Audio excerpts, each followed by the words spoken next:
I hadn't even taken my jacket off before the air in that room turned cold. Flew back to Ohio for dinner with my folks. Hadn't seen them in 6 months. I figured, hell, it'd just be a nice meal. Nothing heavy. I booked the flight last minute. Didn't tell them I was coming until the morning of. Figured it'd be a surprise. They were already sitting when I walked in. Same dining room I helped redo during the remodel. The one with the oak table and the new leather chairs. I paid for half of it, but no one remembered that. I sat down across from them, still in jeans and a windbreaker. They asked how I'd been. I told them I was scaling a logistics platform, just closed a partnership with a major fulfillment startup. Nothing fancy, just explaining what I was working on. My tone was chill. I wasn't bragging. Then my dad cut me off.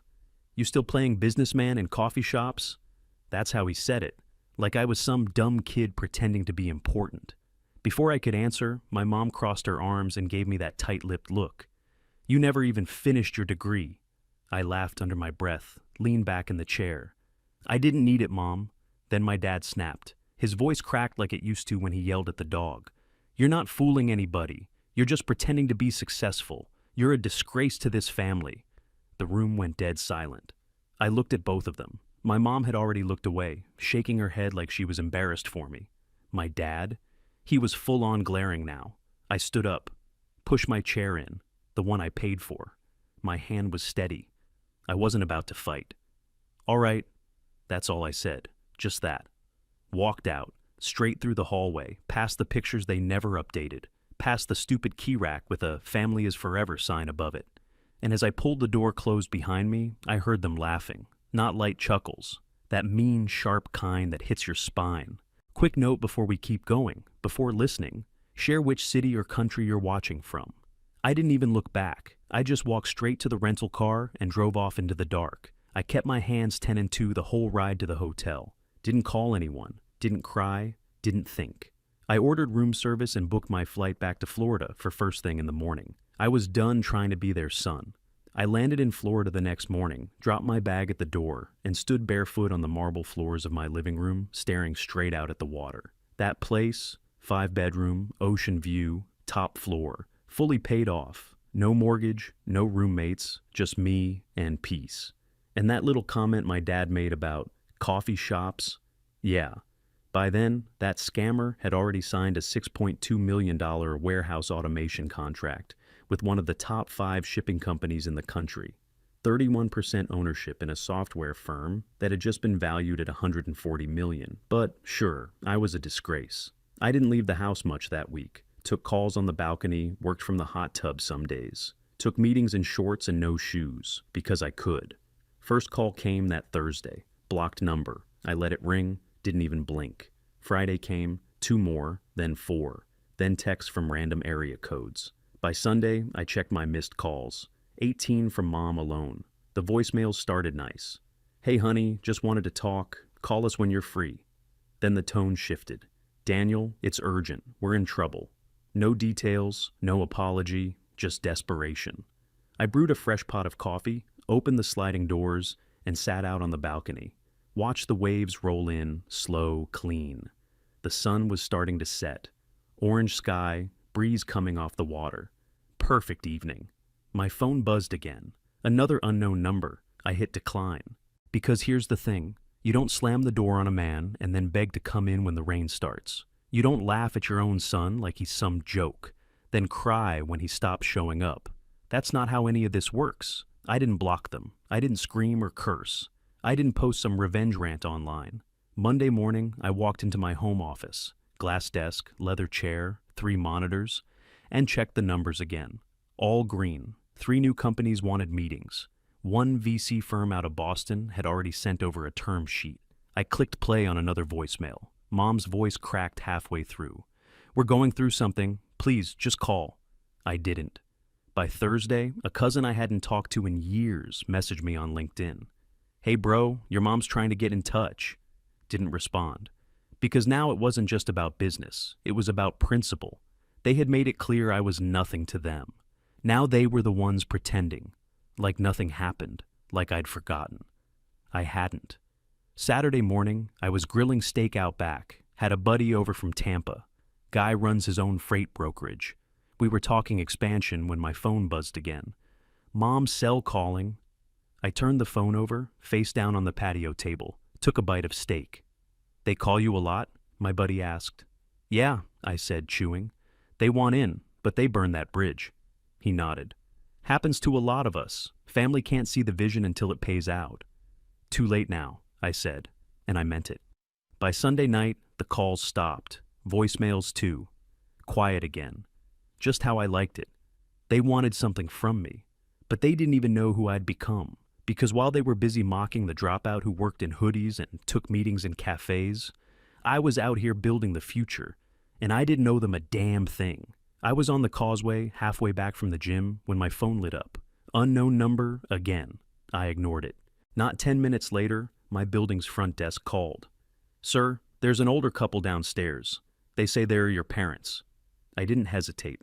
"I'm not available, and no guests without clearance. You know the policy." "Yes, sir," the guy said. He sounded uncomfortable, like he wasn't used to turning away crying moms and red-faced dads. I pulled into the garage, parked in my reserve spot, and didn't rush.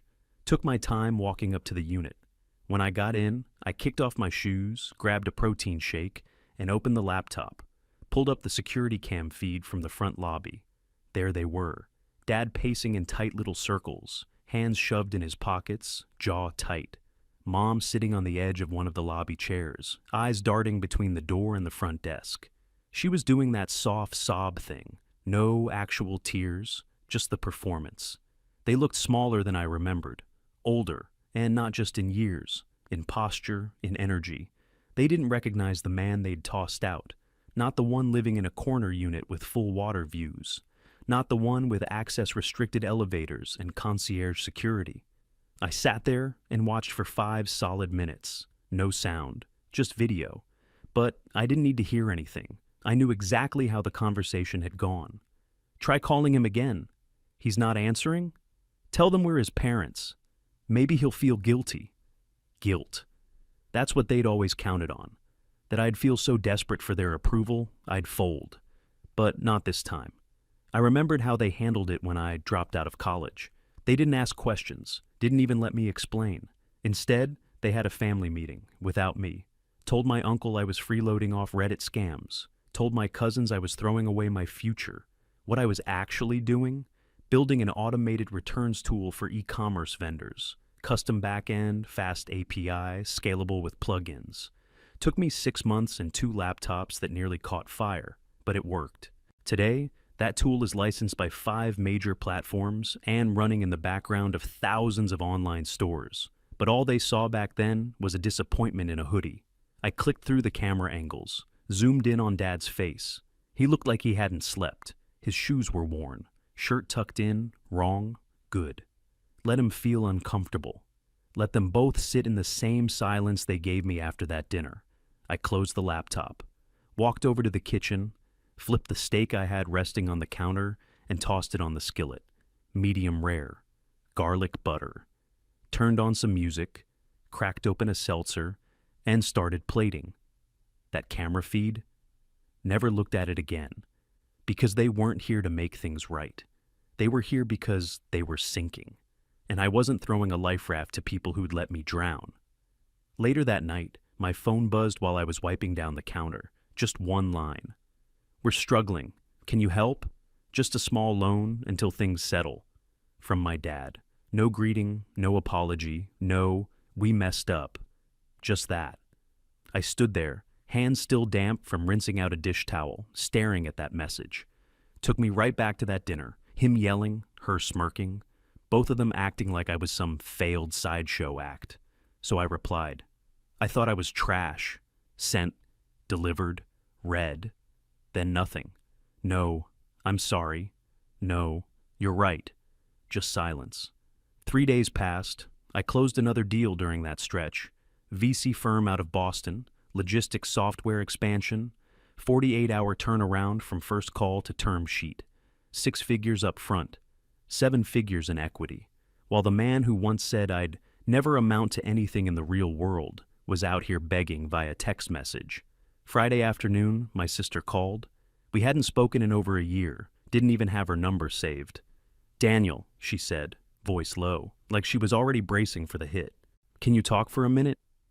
I was on my balcony overlooking the water, laptop open with 3 tabs of growth reports. "What's up?" I said flat, no small talk. "It's Mom and Dad. They're not okay." I didn't answer, just let her keep talking. "Dad had 2 panic attacks this week. Mom's barely eating. They're scared. Just help them stay afloat, just a little." I took a sip of my coffee, let that hang in the air for a second. Then I asked her one question. If their accounts weren't frozen, would I even be hearing from them right now? Silence. She didn't say yes. She didn't say no. She didn't say anything. And that was my answer. I stood up, slid the balcony door closed, and walked back inside. Because, let me be clear, this wasn't about a couple $1,000. This was about them thinking they could step on me, ignore me, mock me in front of family, and then hit reset because the bank turned the heat up. That's not how this works. They called me a liar, a failure. They never asked what I was building, never tried to understand. I remembered when I came home the first time after dropping out, brought mock-ups, pitch decks, demo links. Dad wouldn't even look up from the TV. Mom said, "Get a haircut, you look like a dropout." They never wanted to believe in me. Now they wanted to believe in my money, and for what? So they could sit comfy while I cleaned up the mess.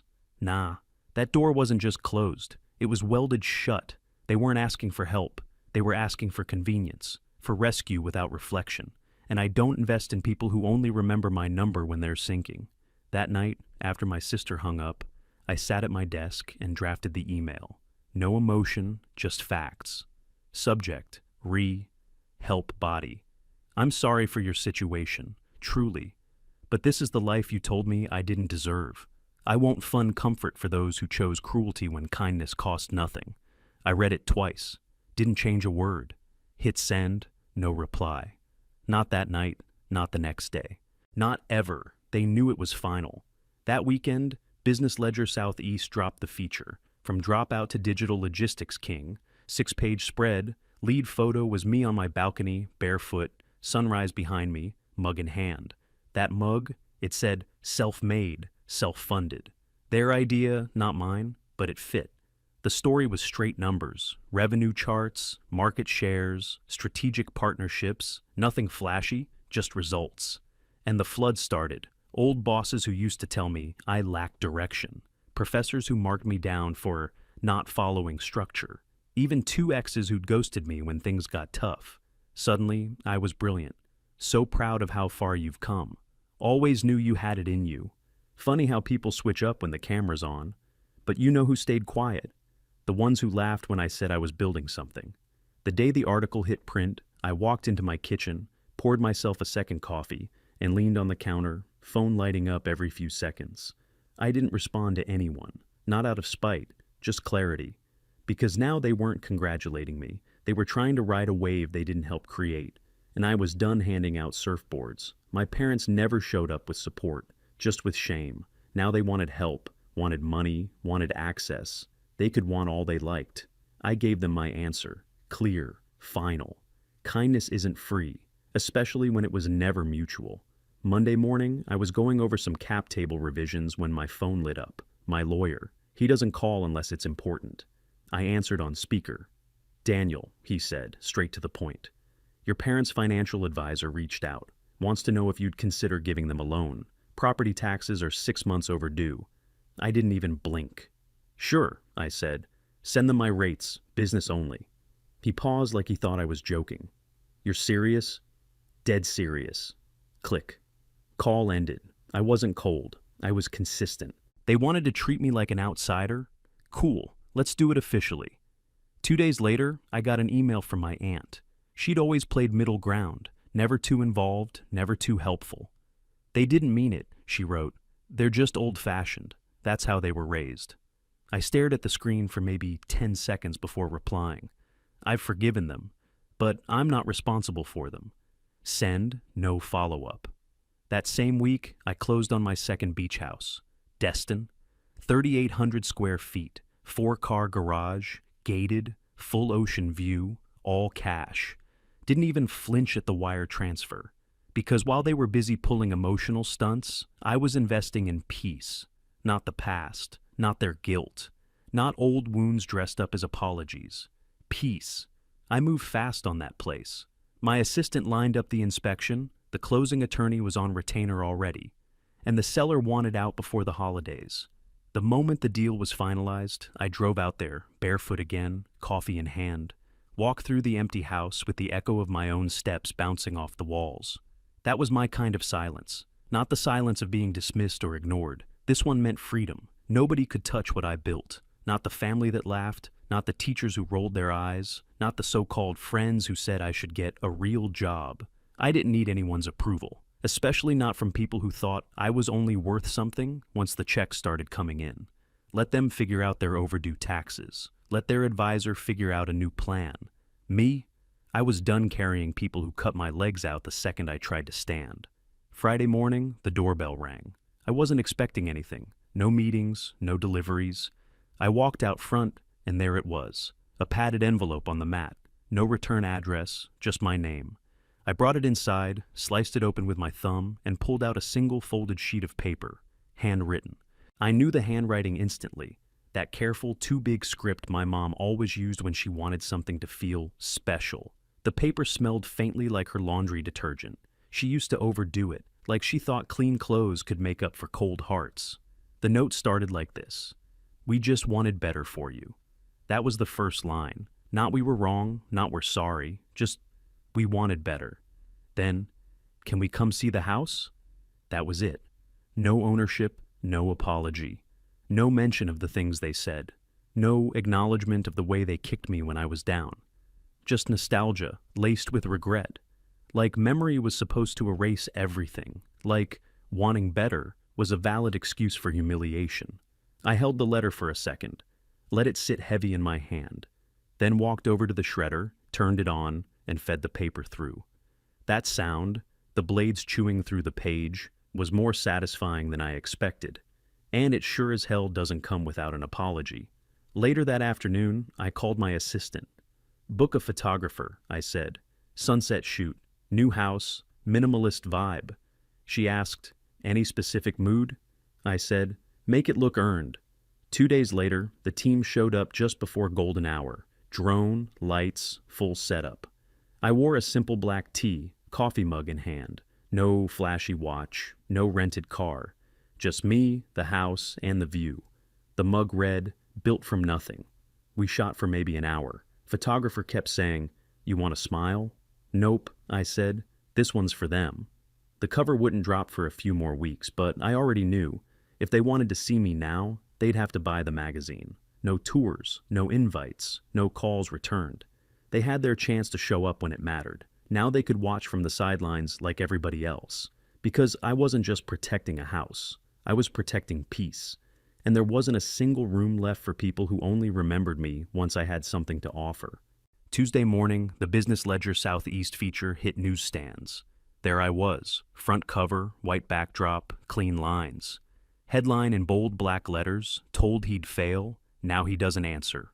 Unknown calls, no fluff, no drama, just 6 straight pages of results, numbers, contracts, milestones. By Thursday, my cousin forwarded me a screenshot from the family group chat. Dad had posted it. He's embarrassing us, acting like we didn't raise him. Nah, Dad, you didn't raise me, you tried to break me. I raised myself. The next day, another envelope showed up. No padding this time, just a plain letter, short. We see now, we were wrong. If there's ever a place for us in your life, we'd be grateful. That was it. No excuses, no long story. Just 10 soft words, too late. I left it on my desk and sat with it. Not angry, just still. Then I opened my laptop and typed, Dear Mom and Dad, you taught me what rejection feels like. You taught me to build something no one could take. I forgive you. But forgiveness isn't access. You tore out the chapters where you could have been included.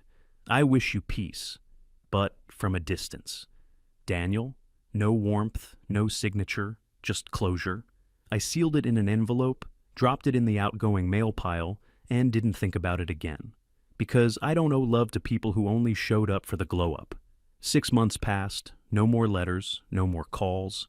I launched 3 new ventures, invested in 4 veteran-owned startups, set up a scholarship for men like me, Scrappy, doubted, dismissed. Guys who get laughed at in front of their own families. People ask sometimes, "Do you miss your family?" I tell them this. Missing someone who threw you out is like missing a cage after you've flown. I don't miss the cage. I built the sky.